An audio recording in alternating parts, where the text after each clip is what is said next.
Você lembra daquela vez que o Aranha parou um foguete com as suas teias, mano? E aquela vez que o Aranha usou um aspirador de pó pra derrotar o Homem-Areia? Ainda tem aquela que o Aranha é hipnotizado por um hipnólogo de circo e sobrou pro Demolidor salvá-lo.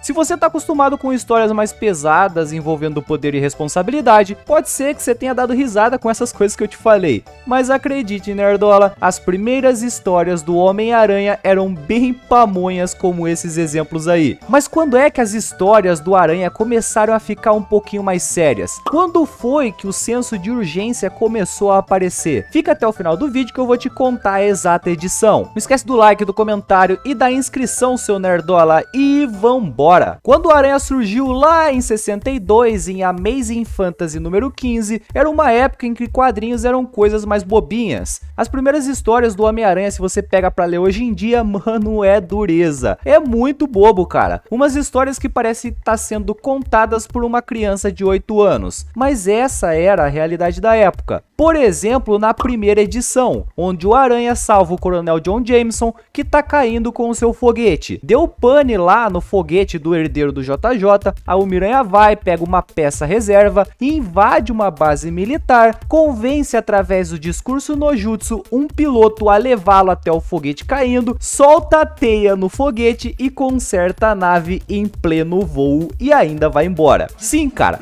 ele consegue fazer tudo isso a tempo antes que o foguete caia no chão. Você quer uma outra história doida? Tem uma edição em que o Peter fica pistola com a encheção de saco do Flash. Ele fica piriri da vida. E adivinha o que ele faz? Ele enfia um soco na boca do Flash, ele passa o rodo nele, pega a mãe dele. Não, mano, os dois lutam boxe. Aí, irmão, você tá me bulinando? Bora lutar boxe aí. Eles literalmente lutam boxe, cara, com luva e tudo. Na mesma edição, o Aranha fica puto com a popularidade do Tocha Humana. Aí o Johnny Storm tá dando uma festa, tá ligado? O Aranha vai lá e começa a avacalhar com essa festa só por pura inveja do Tocha Humana. Ele literalmente pensa, porra, essa mina do Tocha é mó gasosa, eu vou azaralhar essa festa aqui só pra ela ver que eu sou mais brabo que o namoradinho dela. Na moral, o Miranha antigo é um desgraçado. Você sabe a origem do Duende Verde? Aquele psicopata maluco, sádico vilão do Aranha? Ele surgiu na edição 14. Nessa edição ele convence um produtor a fazer um filme sobre ele e o Homem-Aranha. Aí ele vai lá, convence o Miranha a ir fazer um filme com ele. Eles estão lá gravando e do nada, cara, os executores começam a atacar o herói, velho. E se não bastasse, também do nada, o Hulk aparece na história pra deixar as coisas ainda mais loucas. Quando você pega o início das histórias do Homem-Aranha, é esse naipe que você encontra. Então, nerdola, se você quiser pegar pra ler hoje em dia, é bem maçante. Dá até umas vergonhinhas alheias de vez em quando. O caso do Peter com a Beth, irmão, tem hora que dá vontade de dar um tapa na cara desses dois só por conta das boiolagens deles.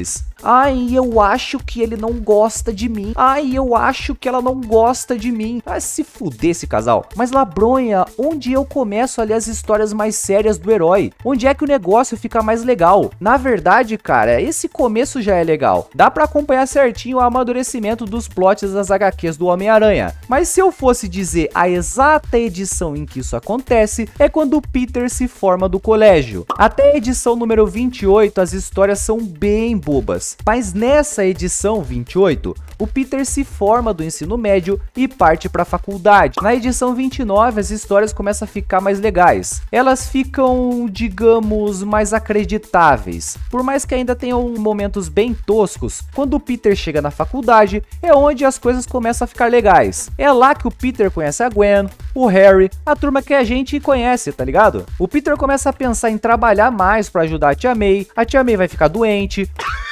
O Jameson alastra mais e mais o Aranha nos jornais. O Aranha começa a ficar realmente puto com o que o JJ tá fazendo, até que chega na edição 50 e ele desiste de ser o herói, naquela famosa edição Spider-Man No More. Sabe aquela edição que o Miranha tá soterrado nos escombros e ele supera a própria força? Então, é a edição número 33. Lá a Tia May tá indo visitar o Silvio Santos, jogar no Vasco, aí o Miranha é soterrado em uma instalação debaixo d'água. Ele meio que já tá entregue pra morte, ele sabe que vai morrer, mas aí ele lembra que o tio Ben morreu por culpa dele, e que se ele não levar o remédio lá pra tia May, ela também vai morrer. Ou seja, ele pensa que a tia May vai morrer por culpa dele também. Por isso ele consegue tirar a força do Brioco para levantar o peso que tá em cima dele. E política, Labronha? Tem política nas histórias do Miranha antiga? Política só vai aparecer lá na edição número 68, cara. Tá ligado, Randy? O filho do Robertson lá do Clarim Diário? Então, ele estuda na mesma faculdade que o Peter. A faculdade tá fazendo uma exposição e depois desse festival, o reitor da faculdade vai transformar um prédio em um alojamento para visitantes. O Randy e outros estudantes estão putos porque deveria ser um alojamento pros estudantes e não pros visitantes. Eles fazem mó protesto, quebram tudo. Tem um cara que não aceita que gente branca participe de protesto, cara, mó rolê. O Peter ele não concorda com tudo isso e é taxado de baitolão. Essa história ainda envolve o rei do crime que quer roubar uma peça que tá tendo nessa exposição. Então, conforme as histórias vão avançando, a gente vai ver situações cada vez mais, digamos, críveis pra gente que tá lendo atualmente. Dá pra perceber as histórias amadurecendo, já que os anos se passaram e as histórias em quadrinhos já passou a englobar outros tipos de público. A criança que acompanhou o surgimento do Aranha lá em 62 e 63 cresceu e as HQs precisavam acompanhar o crescimento desse público. Meio que o Peter foi crescendo junto com o seu leitor, tá ligado? É muito legal de se pensar nisso. Quando o John Romita começa a passar o bastão, lá ele, pro Jim Mooney, mano, a gente vai perceber que as histórias vão ficando ainda mais sérias. Essa própria história desse protesto da faculdade dá início a meio que uma mini saga, a saga da plaqueta. Envolve máfia, submundo do crime, enfim. Obviamente não é tão denso e sério quanto as histórias de máfias de hoje em dia, mas ainda assim é bem mais densa e pesada do que o Homem-Aranha lutando contra um grupo de vilões de circo, tá ligado? Na edição número 78 nós temos a origem do Gatuno, só que temos um Peter Parker extremamente preocupado com a sua relação com a Gwen. Na verdade, ele é um gadão fudido, cara. Ele tá tentando estudar, mas os hormônios estão gritando pra ele ir lá dar um trato na Gwen. Ele sai no meio da noite, mano. Só que encontra a Gwen em um barzinho com o Flash. Aí surge uma subtrama de traição. E ao mesmo tempo, enquanto tudo isso acontece, nós temos a origem do Gatuno. Rob Brown é um limpador de vidros e inventor, que é demitido pelo seu chefe. Aí ele tenta virar um herói, mas antes disso ele precisa de um vilão. A ideia era virar o Gatuno e depois ele viraria um herói para se autoderrotar e ficar com a fama. Sim, você já ouviu essa história, cara. É a história do fucking síndrome dos incríveis, tá ligado? Obviamente, as coisas não dão muito certo pra ele. É uma história que envolve até assassination, irmão. Na edição número 80, temos uma história de investigação envolvendo o Camaleão. O vilão entra em uma exposição, rouba um Brag Knights valioso lá e tenta fugir disfarçado. O Peter tem uma ideia genial pra pegar esse sem vergonha. Eu não vou contar pra você qual é a ideia, mas vale a pena dar uma conferida lá. Então vamos lá, nerdola, vamos pegar uma edição aleatória aqui antes da número 30 pra gente ver qual tipo de história que a gente tem. Edição número 10. Os executores armam sem motivo nenhum uma emboscada pro Homem-Aranha. Eles roubam joias. O herói vai salvar, só que ele é derrotado por um gás. O nome do líder do vilão, mano, o nome do líder dos executores é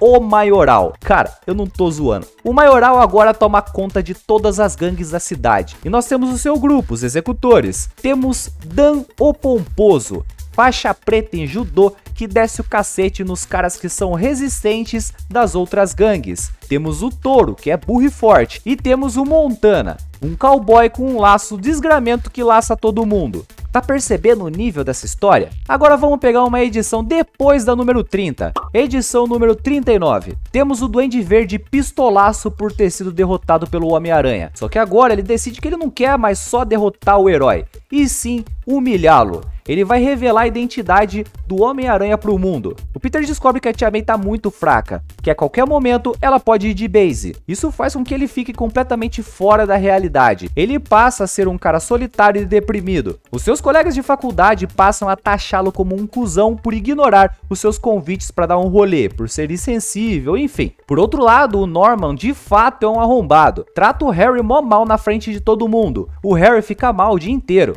O Peter percebe isso e começa a se aproximar do Harry, porque até esse momento eles não eram amigos, cara. Pra falar a verdade, o Harry era mó pau no cu. Ele era praticamente um Flash 2. Você consegue perceber a diferença entre essas duas histórias? Maneiro, né? Assim, se eu fosse dar um conselho, eu diria pra vocês lerem desde o começo, porque é muito legal acompanhar esse amadurecimento das histórias do herói. Você conhece um Peter Parker totalmente diferente daquilo que a gente tá acostumado com os filmes e animações. Como eu conto pra vocês nesse vídeo aqui, ó, você não conhece o Peter Parker, irmão. Vai lá assistir esse vídeo que eu te conto quem é o real Peter Parker. E é assim, cara, são histórias curtinhas. Em 20 minutos você lê uma edição. Conforme elas vão ficando mais densas, aí você passa a precisar de uns 25 minutos ou meia hora. Mas essas iniciais são bem de boas e até tiram umas risadas pelas pamonhices que acontecem. Agora, se você quer partir para histórias mais sérias, é depois da edição número 29. É exatamente aqui que as histórias passam a ser mais legais de fato. Depois da edição 68, cara, que é o plot lá do protesto do Randy,